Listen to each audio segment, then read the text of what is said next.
Ăn đi.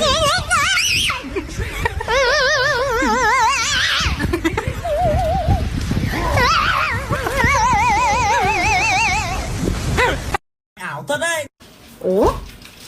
Gì vậy? Ủa gì vậy?